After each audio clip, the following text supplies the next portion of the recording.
Hi, this is Professor Jacob. In this video, we will discuss some tips and tricks of the Excel 2016 application. We will start with the Developer tab.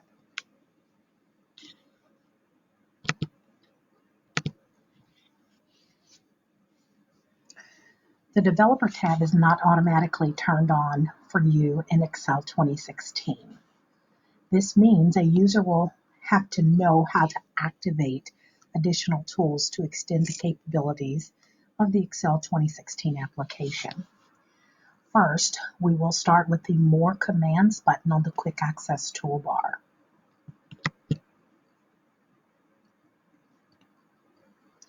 Once we select More Commands, it brings us to the Excel Options dialog box. From here, we select Customize Ribbon on the left navigation area in the Excel Options dialog box. Then, in the Customize the ribbon in the Main tabs area. You have one that is available. Actually, there are two available on mine, the Draw and the Developer. So I'm going to click on the Developer checkbox, and that turns it on. If there's a check mark in the box next to the Developer, it just means it's on or active. If the check mark is removed or it's blank, that means that it is not active or turned off. So after we select the Developer option, we click OK, and that updates or changes our Excel window. If we now look on our tabs bar here, we now see Developer there at the very end. We can, from this point, add developer tools right into our worksheet so that it can automate our actions. So what we're going to do is we're going to use the Developer tab, which opens up the Developer ribbon. And in the Controls area, we're going to insert a control. And the one that I'm going to focus on for this one is the spin button. So I'm going to click on that. And what it does, it makes my mouse pointer turn into somewhat of a drawing tool. So it kind of gives me a few parameters in which to display my spin buttons. Now, so you may be wondering, well, what is a spin? Basically, these are two buttons going in the opposite direction from one another. This goes up and this one goes down. So what we're going to do is we're going to modify the spin button properties. All right, so the current value, there's of course nothing there yet.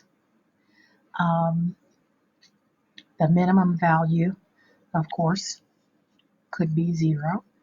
The maximum value, and I'm just going to pick the largest number in the list here.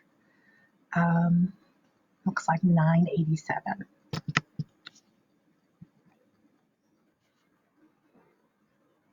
I'm going to incrementally change it by 1. All right, and the cell that I want it to make these changes to, I'm going to click on this little arrow, red arrow here, and I'm going to go and select Q1 for flat.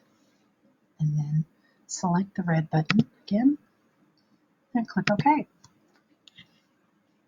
All right, so by default, every cell in Excel has the default value of 0. All right, so let me make this just a little bit bigger so we can actually see the up and down arrows. All right, so I'm just going to click off into any blank cell, and then you see how my mouse pointer turned into a hand? Keep your eyes on quarter 1 for Flint. As I click on the up, it takes it up incrementally by 1, or I could bring it down incrementally by 1. So that is a spin control button. Pretty amazing tool that extends the capabilities of Excel 2016, isn't it? Next, we will use a few keyboard shortcuts that allow us to access some of Excel's 2016 advanced features. First, the Control tab. Now, Control tab only works if you have more than one workbook open. And right now I have Book 1 and CIT 105 Practice. All right. So if I hold down the Control key and hit the Tab key one time, it automatically takes me to my next open workbook. If I do it again, Control Tab, it takes me back to the one that I was working on. Now, if you can imagine, if you have 10 workbooks open at a time, of course, that shortcut would be ideal because you can toggle in between those workbooks. Next, using the Control key with the apostrophe or quotation mark key, we'll copy what appears directly above an active cell. So here in cell C5, if I wanted to make 149 appear in that cell without using the fill handle, I could just by holding down the Control key and striking the apostrophe key one time. Control apostrophe or quotation mark key. It copies what appears directly above the active cell.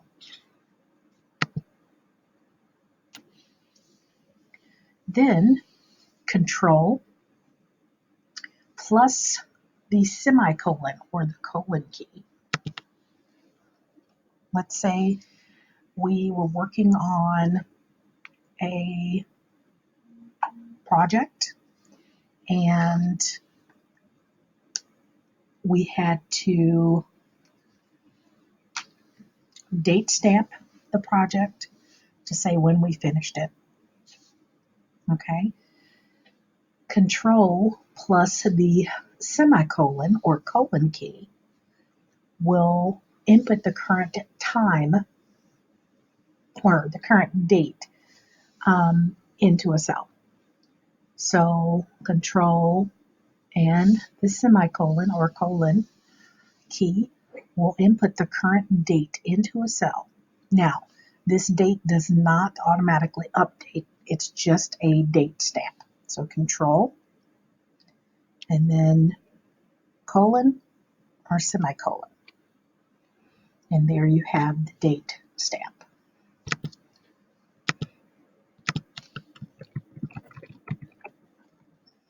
Now, conversely, you can have a timestamp.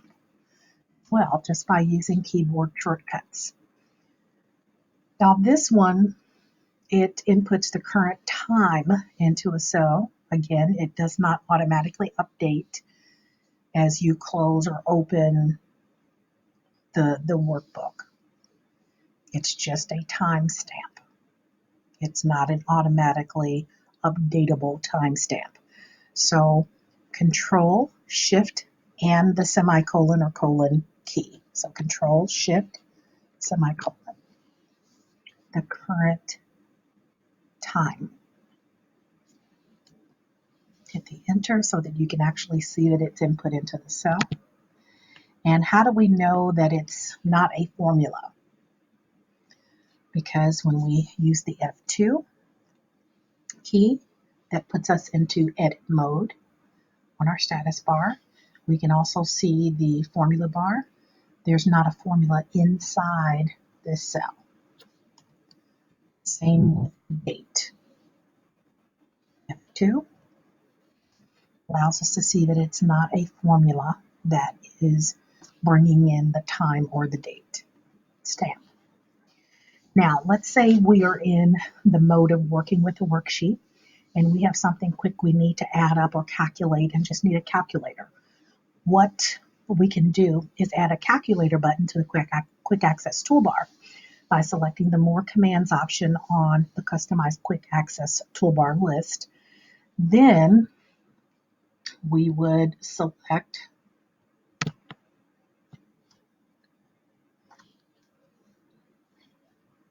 all commands, and then we would scroll through in alphabetical order to calculator. Click the Add button here in the middle. Click OK. And there we have the calculator right available for us, a custom shortcut basically to the calculator application. Once we select it, there's our calculator so we can add up anything that we need to really quickly. And it's a working calculator. 52 plus 54. It's hard to use the plus. 52 plus 54. All right. I'm going to close this calculator now.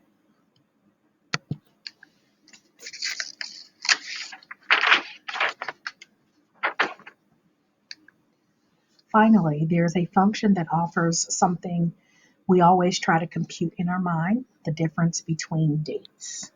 So let's go to our other worksheet.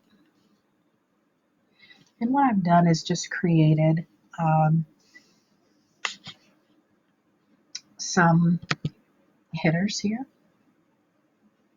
okay, so that we'll know what we're inputting. So today's date, March 20th. And let's say, for instance, that we want to know how many days March 20th is from May 1st, okay? So what we can do is put the days, the start date and the end date in there. And then in another column, and I'm not going to go in that difference in days column because the formula is already there, just so you know that I'm doing it from scratch. And so we could add a function. Remember, a function is a formula at its root, but it's just already built into the Excel function library. We can use it however we want to use it. We just have to know that it is there. And the only way to know a function is available is to peruse through the function library and play around with some of the available functions. Remember, all formulas or functions begin with the equal sign. So we go to an empty cell, type in the equal sign, and then begin to type in this function, date. And you see how all of the functions seemingly that have the word date in it appears, but they don't, not really. Now, date diff function was actually a function that was put in for Lotus 123 users. And it's just been a part of the Excel function library for a number of years. So date diff, and then when we open the parentheses, we see that it appears on the autocomplete list now. So there are some functions that do not appear unless you use an open parentheses. We see that date diff is there, so we can add a cell reference, okay? And I'm just going to add the next cell reference down, the first one, start date.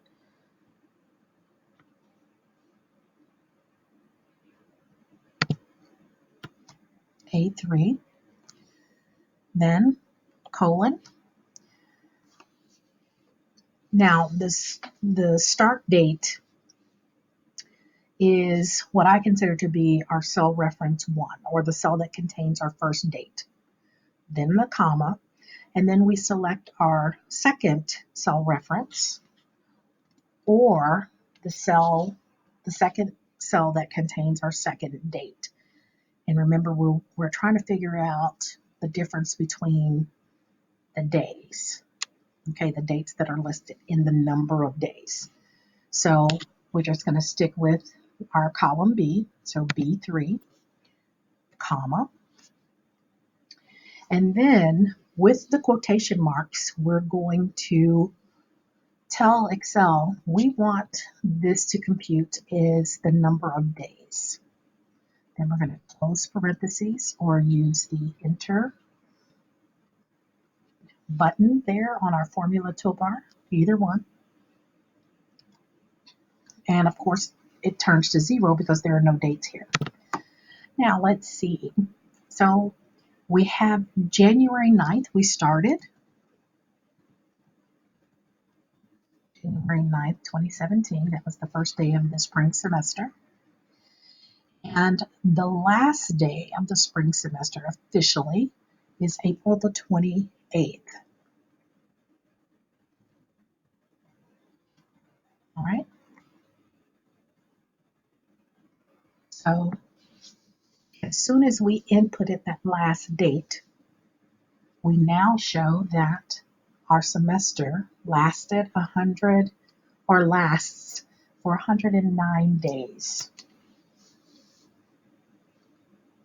So the result will be the number of days difference between those two dates listed in cell reference 1, which was A3, and cell reference 2, which was cell B3. Understand? So you could do days or D in parentheses, or you could do months. So let's say we wanted to know start month in the month. Maybe we want to figure out how long we have been in school. So maybe if we started in the spring semester of 2014, let's just choose a date. And then our end month is going to be today. So 3/20/2017. And so we would do difference in months. We want to know the difference in the number of months between 11/2014 and 3/20/2017. So we could do that same date diff function equal date diff, open parentheses. There it appears. We select our first month, comma, our second month or ending month, comma.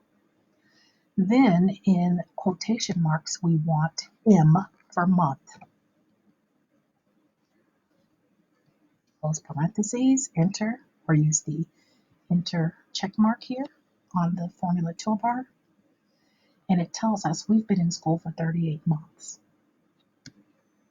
Okay, now you could also use Y for years on the end variable of that date diff function, and it will tell you how many years you've been in school, or how many years you are old. All right, so same here, difference in years. So let's say if we wanted to know our birth date and today's date.